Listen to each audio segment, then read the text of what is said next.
Hello students, this is Shaheen and in this particular lecture video we are going to discuss a new topic of organizational behavior revision session है ये।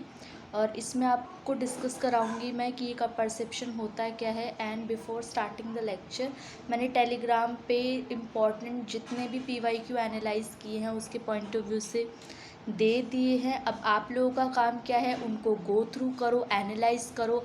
अब मैं बोलूँगी ज़रूर, channel को subscribe करो, share करो वीडियो को एज़ मोर एज़ पॉसिबल, क्योंकि आप लोगों के लिए मैं इतने एफर्ट्स डाल रही हूँ। अब आप लोगों का काम है कि इस चैनल को खूब शेयर करो, ग्रो करवाओ।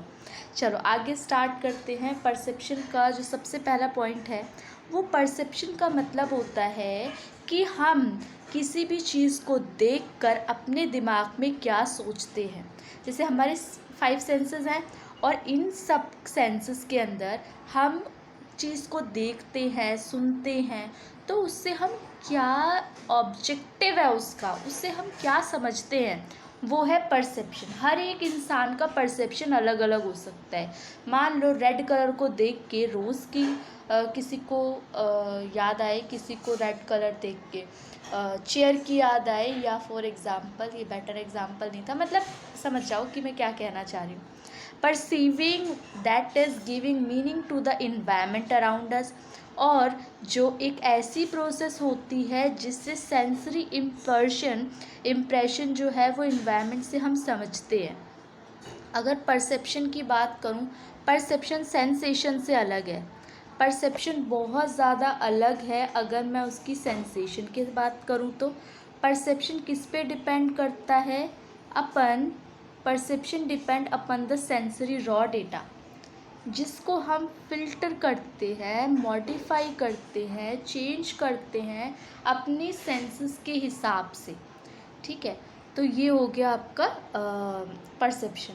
You buy a two wheeler, अब आपने एक टू व्हीलर ख़रीदा, अब आप उसके बारे में क्या सोचते हो, ये सब उसके एग्जाम्पल हैं। परसेप्शन की प्रोसेस क्या होती है, सबसे पहले परसेप्शन के अंदर इनपुट मीन्स स्टिमुलाई दिया जाता है।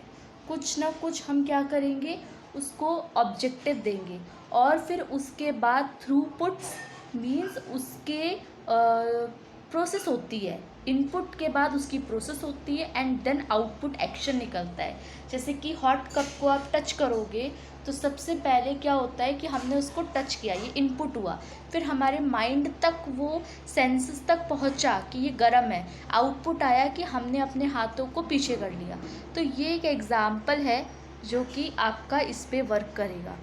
फिर इसके अंदर डिस्कस करो कि सबसे पहले स्टिमुलाई को रिसीव करना, उसको स्टिमुलाई को सेलेक्ट करना। रिसीव स्टिमुलाई मीन्स जो परसेप्शन प्रोसेस है वो क्या करती है, अलग अलग सोर्सेज से आती है। ठीक है, अब वो सोर्सेज कौन कौन सी हो सकती हैं, साइकोलॉजिकल सोर्स हो सकती है, एक्सटर्नल हो सकती है, और बच्चों इंटरनल हो सकती है। स्टिमुलाई को रिसीव करना, उसके बाद स्टिमुलाई को हम सेलेक्ट करते हैं डेली बेसिस पे, हमें आदत हो जाती है उन सब चीज़ों की, उस बेसिस पे हम ये डिसाइड करते हैं कि हमें कौन से स्टिमुलाई को रिसीव करना है। फिर सेलेक्टिव परसेप्शन 2 कैटेगरी पे बेस्ड होता है, एक तो फिगर ग्राउंड प्रिंसिपल और एक है रेलिवेंसी। ये क्या कहता है, जैसे कि हमें पता है we select stimuli for further processing, दोबारा सेम रिपीटेड चीज़ होती जा रही है, तो वो फिगर ग्राउंड प्रिंसिपल है। और relevancy is yet another principle involve in selection process. In practice people selectively perceive things that they consider relevant to meet their need and desire. मतलब जो उनके लिए ज़रूरी है, रेलिवेंट है, उसको वो डिसाइड करते हैं, और जो रेलिवेंट नहीं है उसको वो इग्नोर करते हैं। ऑर्गेनाइजेशन ऑफ स्टिमुलाई की ऑर्गेनाइजेशन मींस ग्रुप को किस तरीके से मैनेज करना, ग्रुपिंग करना, क्लोजर करना। Organisation of stimuli, closure means face करना उस प्रॉब्लम को। उसके बाद आगे अगर आप देखोगे तो सिंप्लीफिकेशन, जो भी आप इंफॉर्मेशन परसीव कर रहे हो ना, अपने पास तक पहुंचा रहे हो, उसको सिंपल वे में तोड़ देना। इंटरप्रिटेशन का मतलब क्या होता है, अपने वे में, हर एक का परसीव करने का वे अलग है, तो इंटरप्रेट करने का भी मीनिंग अलग अलग होता है। जो भी हमने डेटा कलेक्ट किया है उसको हम क्या करेंगे, ऑर्गेनाइज करेंगे। किस तरीके से, कि वो मीनिंगफुल बन सके। जो मीनिंगलेस डेटा है उसको मीनिंगफुल डेटा बनाने के लिए हमें इंटरप्रेट करना पड़ता है। इंटरप्रेट करने के काफ़ी सारे आपके वो होते हैं, क्या कह सकते हैं उसके डिस्क्रिप्शन, एक सेकेंड, उसके फैक्टर्स हो सकते हैं। सेवरल फैक्टर्स जो कि इन्फ्लुएंस करते हैं इंटरप्रिटेशन ऑर्गेनाइजेशन, ये इंपॉर्टेंट है बच्चों। अब इसमें क्वेश्चन किस तरीके से पूछेंगे, हो सकता है जब वो शॉर्ट नोट में देते हैं ना तो उसमें हेलो इफेक्ट दे दें, हॉर्न इफेक्ट दे दें। ये होता क्या है, देखो जब आप किसी भी एक चीज़ को देख के फर्स्ट इम्प्रेशन लेके आते हो, ठीक है, वो होता है आपका, और वो जो फर्स्ट इम्प्रेशन है वो क्या होगा, अच्छा होना चाहिए, ठीक है। तो ये क्या बोल रहा है कि drawing a general impression about an individual based on a single characteristics. आपने एक सिंगल कैरेक्टरिस्टिक्स को बेस बना के उसके बारे में कुछ प्रिडिक्शन किया तो वो हो जाता है हेलो इफेक्ट। ये आपका जो भी है ये दो टाइप में बटा हुआ है, एक पॉजिटिव और एक negative. Next is attribution. Human behaviour का जो कॉज एंड इफ़ेक्ट है, मीन्स हमने ये किया तो हमें उसके बिहाफ पे ये मिलेगा, वो होता है उसका attribute, cause and effect. Stereotyping का मतलब क्या होता है, स्टेरियोटाइपिंग मीन्स जो लोग स्टेरियोटाइप होते हैं, स्टेरियोटाइप मीन्स जो एक प्रिडिक्शन मन में बिठा ली होती है। जैसे कि सपोज़ कुछ भी आप ऐसा मान लो कि उनको देख के ऐसी ही फीलिंग आएगी। जैसे कि एक एग्ज़ाम्पल ले लो कि ओवरवेट को देख के, अगर कोई ओवरवेट है तो उसको देख के आपके दिमाग में ये आता होगा कि भाई ये तो ज़्यादा ही खाता होगा, भले ही वो बेचारा दो बार खाना खाए दिन में, ठीक है, लेकिन एक हमारी अजम्पशंस है इसके बेसिस पे। तो ये जो अजम्पशन बेस्ड होता है वो स्टेरियोटाइपिंग है। पर्सनैलिटी ऑफ द परसीवर भी अफेक्ट करती है। In this context, research have reported that secure individuals tend to perceive other as warm, not cold, and indifferent, and person accepting themselves and having faith in their individuality perceive things favorable. अपनी personality के हिसाब से जो उनको चीज़ें पसंद होगी, जो उनकी पर्सनैलिटी से मिलती जुलती होगी, उसके हिसाब से ही वो परसीव करेंगे। सिचुएशन भी एक अलग फैक्टर इम्पॉर्टेंट रोल प्ले करती है इंटरप्रेट करने का। जैसे कि इन्होंने बोला है कि a management professor may not notice is 20-year-old girl student in evening gown and heavy makeup at a marriage party in 5-star hotel. उसने खुद की अपनी बेटी को नहीं देखा। Now, if the same girl student so attired attend his class on next day, तो professor की अटेंशन उस पर जाएगी। तो वो सिचुएशन पे बेस्ड करता है। परसीवर मीन्स जो लोग अपने ऊपर लेते हैं वो सारे फैक्टर्स, जैसे कि so far we have learned how factors residing in objection and situation. किसी भी चीज़ को देख के मेरा क्या पर्सपेक्टिव है, आपका क्या पर्सपेक्टिव, और action is the last sequence जिसमें हम ये देखते हैं कि कोई जो है वो जो भी रिज़ल्ट हमें मिल रहा है पॉजिटिव है, नेगेटिव है, और इंट्रोवर्ट है, एक्सट्रोवर्ट है, फीलिंग क्या है, उसकी इम्प्रेशन क्या है, उससे रिलेटेड। देखो कोवर्ट क्या करता है, covert action relate to change in attitude, opinion, feeling. Actions दो तरीके के होते हैं, देखो ये लिख सकते हो आप एक्शन के अंदर। एक्शन दो तरीके के हो सकते हैं।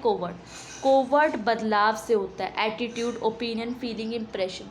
और जो ओवर्ट होता है वो बिहेवियर के हिसाब से होता है, जो कि हम नोटिस कर सकते हैं, विजिबल होता है।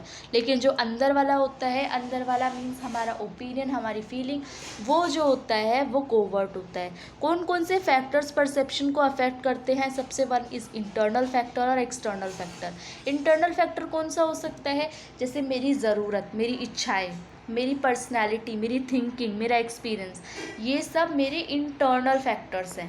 एक्सटर्नल कौन कौन से हो सकते हैं, size. The external factor relate to what is perceive, there are size, intensity, frequency, कोई भी ऑब्जेक्ट कितनी बार, कोई भी सिचुएशन कितनी बार हो रही है, फ्रीक्वेंसी पे डिपेंड करता है, स्टेटस पे डिपेंड करता है, कॉन्ट्रास्ट पे, मूवमेंट पे। ये होगा सब एक्सटर्नल फैक्टर। परसेप्शन को आप कैसे इम्प्रूव कर सकते हो, अगर आप अच्छे से परसीव करना सीख जाओ, अपने खुद के कॉन्सेप्ट्स को समझ जाओ, सेल्फ कॉन्सेप्ट, और इम्पैथेटिक हो जाओ। जैसे empathy means to be able to see a situation, एक सिचुएशन को देख के और दूसरा उस सिचुएशन को कैसे डील करेगा उसके पॉइंट ऑफ व्यू से भी डिसाइड करता है। Empathy means to be able to see a situation as it perceived by other people in a way it is likely putting your feet in another shoes. ठीक है, फिर उसके बाद क्या बोल रखा है इन्होंने, having positive attitude. Positive attitude अगर होगा, एम्पैथी का मतलब पॉजिटिव एटीट्यूड रखना या परसेप्चुअल डिस्टॉर्शन को अवॉइड करना, किसी के खिलाफ जो हम नेगेटिव फीलिंग होती है हेलो टाइप, जैसे मैंने फर्स्ट इम्प्रेशन देख के किसी के ऊपर भी प्रेडिक्शन कर दिया, तो ऐसा नहीं करना चाहिए। कम्युनिकेशन ओपनली, उससे भी हम काफ़ी इम्प्रूव कर सकते हैं। Perception and application in OB. Perception का ओबी में क्या है, ये आ सकता है एम्प्लॉयमेंट इंटरव्यू। देखो, किसी को भी परसीव करके आप एम्प्लॉयमेंट इंटरव्यू में क्या ही पता चलता है, लेकिन उसके अंदर भी जिसका परसेप्शन अच्छा होता है, कंपनी में ऐसे लोगों को रखा जाता है जो कि अलर्ट हो, ठीक है, और उनका जो पर्सपेक्टिव है वो कंपनी के थ्रू वो नेगेटिव ना हो, उनका किस तरीके का कैरेक्टरिस्टिक्स है, फेवरेबल है या अनफेवरेबल है, वो चीज़ों को कैसे लेते हैं उनके ऊपर है। परफॉर्मेंस अप्रेजल, वो अगर उनकी अच्छी परफॉर्मेंस होती है तो वो मोटिवेट किए जाएंगे, ये परसेप्शन पे बेस्ड होता है। ठीक है, assessment of employ performance very much किस पे डिपेंड करता है, परसेप्शन पे। अगर वो पॉजिटिव माइंड परसीव पीपल होंगे तो वो, अगर कंपनी नीचे भी जा रही है या अगर कुछ बॉस उससे कम्युनिकेट नहीं भी कर पा रहा है, तब भी वो एक पॉजिटिव माइंडसेट के साथ काम करेगा। लेकिन एट द सेम टाइम अगर नेगेटिव इम्पैक्ट वाला इंसान होगा तो वो उसको अच्छे से कंसीडर नहीं कर पाएगा। परफॉर्मेंस की expectation, new employ during their selection process acquire a set of expectation. जब मैं किसी नए एम्प्लॉय को अपनी ऑर्गेनाइजेशन में रखूँगी तो मेरी कुछ एक्सपेक्टेशन होगी।